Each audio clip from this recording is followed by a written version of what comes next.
tout cas au Parti québécois, c'est clair, augmenter la souveraineté alimentaire, faire passer de 33 à 50 %. Le PQ l'a fait dans le premier mandat, dans les 2 premiers mandats de René Lévesque. Souvenez-vous que Jean Garon était nettement en haut de 50 %.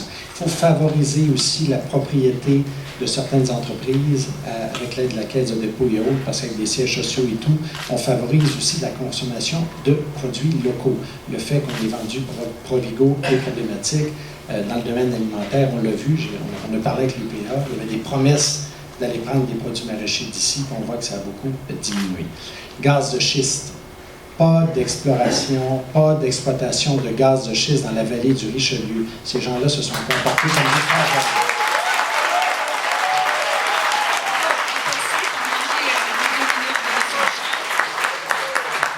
Est-ce que c'est fini? Non, ensuite, pas manger pour Alors, cette fracturation hydraulique, cette technologie-là ne nous donne aucune garantie environnementale, pollue notre eau, il y a des risques sur le sol avec les fractures, les gaz et tout. Et au niveau des terres agricoles, ça peut amener une dévaluation problématique. C'est problématique pour les producteurs agricoles et aussi pour les gens. Vous savez que c'est de la fracturation horizontale et tout. Non. Et l'espèce de commission d'études, c'est du bidon. Il y a des gens de l'industrie là-dessus.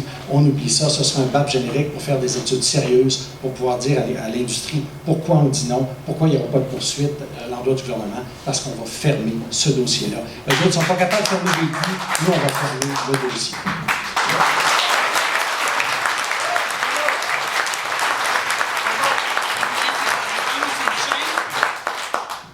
Il vous reste encore un peu de temps. Ah, pardon.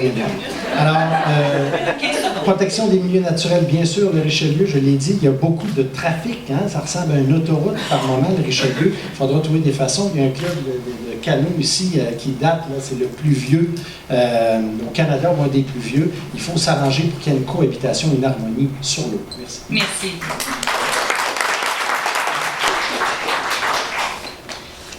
Il y a des règles de l'OCDE qui président à l'organisation des comités d'évaluation environnementale, et celui qui a été mis sur pied par le gouvernement de M. Charest ne respecte pas ces règles-là. Il ne faut pas que tu aies des gens de l'industrie sur ce comité. Il y en a. Il faut que tu évalues d'autres sources d'énergie alternative. Ce comité-là ne fait qu'évaluer la question des gaz de schiste, ne se pose même pas la question de la pertinence, un, et deux, des alternatives.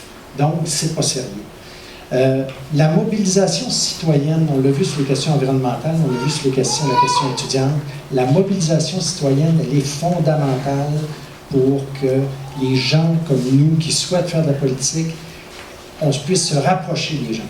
Il y a une intelligence citoyenne, il y a une audace citoyenne.